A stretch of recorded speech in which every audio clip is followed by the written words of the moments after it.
The pressure on our healthcare system is greater than ever before, forcing friends and family members to become primary caregivers. New technologies such as smart homes, biomonitors, and AI assistants are establishing themselves as essential tools in aiding these new caregivers. Technology of Caring explores these solutions and how they could make our lives better. My hope for the future is that technology will make people who require caregiving, make us all more independent so that people can remain independent, live in their own houses, or have a certain aspect of their life which is not taken away from them. For a generation that didn't grow up with it, the introduction of new technology can be overwhelming.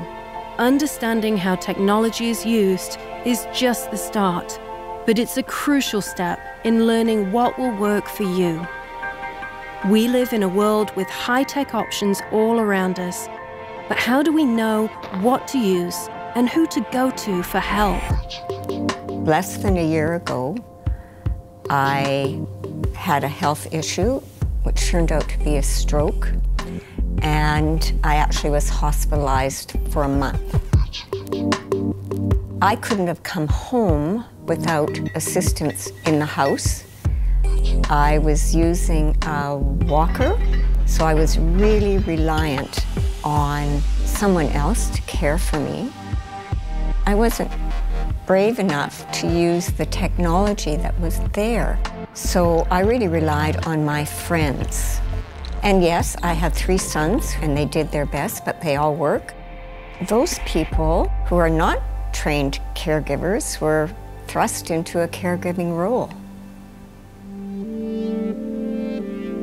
About 5 years ago, we found out that my dad had ALS. And so that was my family's introduction to being family caregivers.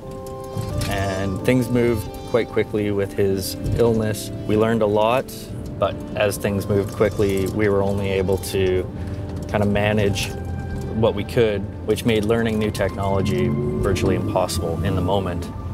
He passed away 5 years ago, and 1 year ago, my mom had a stroke out of the blue. And so we were kind of revisiting what it meant as a family to look at caregiving and how we were going to manage full-time jobs, families, and also make sure that my mom was taken care of. There certainly is a challenge with new technology because they're not aware of it. Who's going to tell you about it? You have to find the right source for that. How do you keep up with technology when you're just dealing day to day with the demands of life and you really don't have time? Finding the time is one of the challenges of the whole aspect of caring for somebody. You only have so much time in the day. So it's hard. It's hard.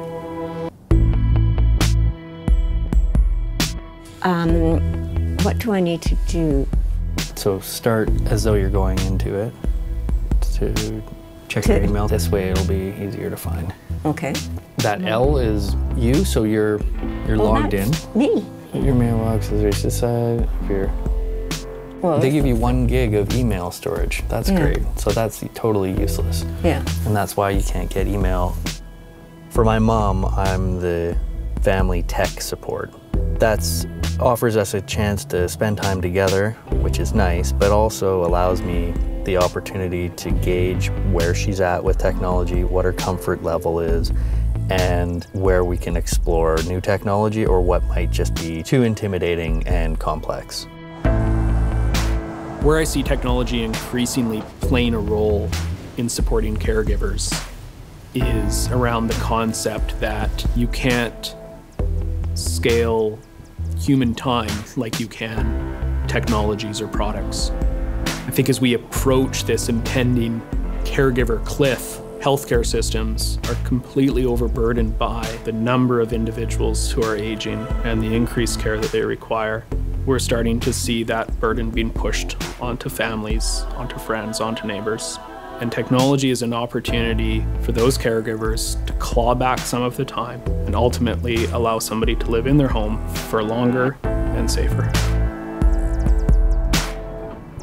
I really see that artificial intelligence is going to play a much bigger role in terms of determining what's going to happen to help keep seniors safe at home in terms of predictive analytics, like if a senior's going to fall or if they pass out. Obviously, we're seeing a lot with Google and Amazon, Alexa, and those types of voice command technologies. Right now, the technology is focused on the general consumer market. We're now starting to see voice-controlled technologies become adopted to help seniors. I think a lot of developers are looking at modifying existing off-the-shelf consumer products to address specific caregiver issues. As time goes on, I think we're going to just be relying on technology more and more. And the more I can work with my mom and she can become comfortable with it, the less intimidating it's going to be. And it's only going to lead to more independence moving forward. So this is an Echo Dot. This lights up. Ooh. And I'll show you on my phone. I think I'll be able to... Look at it. Cool. So what it does, it connects to your internet, your Wi-Fi in the house. So quite a few people have this. Yeah. But you're telling me that this does have some health related? It can, it has all, that's what's kind of interesting is you can start to connect it to other things to make a smart home. It's important for us to realize that these are new devices. There's going to be a learning period. There's going to be time that it takes for a new technology to have uptake. Now that I am in recovery mode, I'm now more conscious of the technology that's available to me. It can't do anything but make my life safer, healthier, better. When my mom had her stroke, it was that same reminder that we can't wait until we're in the middle of an emergency to learn this new technology. We have to start using it now while she's healthy and things are good.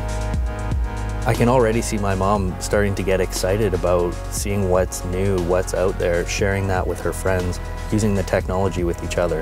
It's only going to lead to healthier, happier lives and being more independent.